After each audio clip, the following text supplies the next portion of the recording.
Hello viewers, আমরা তৃতীয় দফা ভোটার হালনাগাদ ভোটার তালিকা তৃতীয় দফা আমরা কি বলছে সেগুলো আমরা একটু জানবো।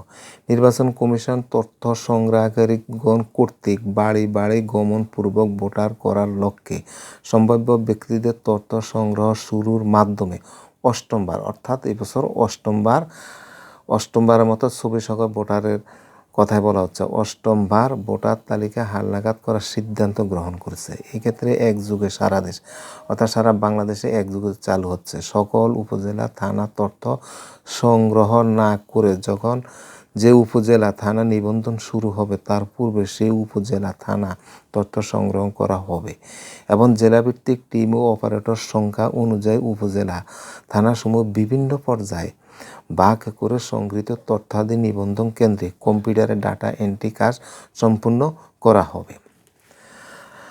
হালনাগাদের আওতায় নিম্নোক্ত কাজ সম্পূর্ণ করতে হবে। এবারে হালনাগাদ 2008 সালের, ভালো করে আপনারা শুনেন, 2008 সাল। এবার আবারও বলতেছে হালনাগাদের আওতায় নিম্নোক্ত কার্যগুলি সম্পন্ন। এইবারে হালনাগাদে 2008 সালে 1 জানুয়ারি বা তার পূর্বে যাদের জন্ম, অর্থাৎ 2026 সালে 1 জানুয়ারিতে যেসব ব্যক্তির বয়স 18 বা তার বেশি হবে অথবা বিগত ভোটার তালিকা হালনাগাদ কার্যক্রমে ভোটারযোগ্য যারা বাদ পড়েছেন তারা এবারে ভোটার তালিকা হালনাগাদ কার্যক্রমে আওতা আসবেন।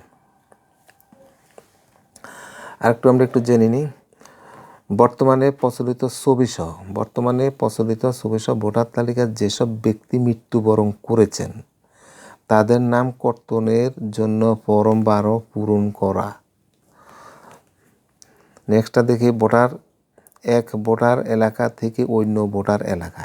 এখানে আপনারা যারা ট্রান্সফার অর্থাৎ পরিবর্তন করবেন এলাকা ভিত্তিক, ভোটার এলাকা থেকে অন্য ভোটার এলাকা ভোটার স্থানান্তরিত হয়ে থাকলে ভোটার তালিকার নাম স্থানান্তরের জন্য ফরম 13 পূরণ করা হবে। আসসালামু আলাইকুম ওয়া রাহমাতুল্লাহ।